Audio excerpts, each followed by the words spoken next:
नमस्कार मंडळी, लिसन विथ पूनम या चॅनलमध्ये तुमचे स्वागत आहे। तर मंडळी, नामस्मरणात किती ताकद असते हेच पटवून देणारी एक स्वामी कथा आज आपण या व्हिडिओमधून ऐकणार आहोत। त्यामुळे व्हिडिओ शेवटपर्यंत नक्की पहा। चला तर मग आजच्या या कथेला सुरुवात करूयात।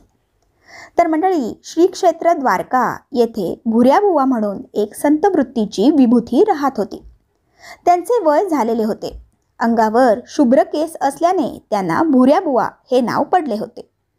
पौराणिक ग्रंथ, वेदांत ग्रंथ यात कोणाला काही शंका असल्यास बुवा तात्काळ दूर करत।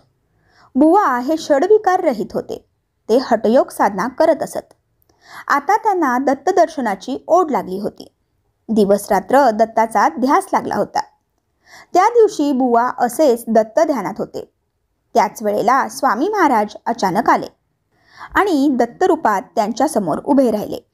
बुवांना लगेच समाधी लागली। त्यांचे देहभान हरपून काष्ठवत स्थिती झाली। त्यानंतर काही वेळांनी स्वामींनी स्मित हास्य करत बुवांच्या डोक्यावर हात ठेवला आणि बुवांना शुद्धीवर आणले। स्वामी भक्त हो, बुवांना दत्त समाधीचा अनुभव भेटला। बुवांच्या सर्व इच्छा पूर्ण झाल्या होत्या।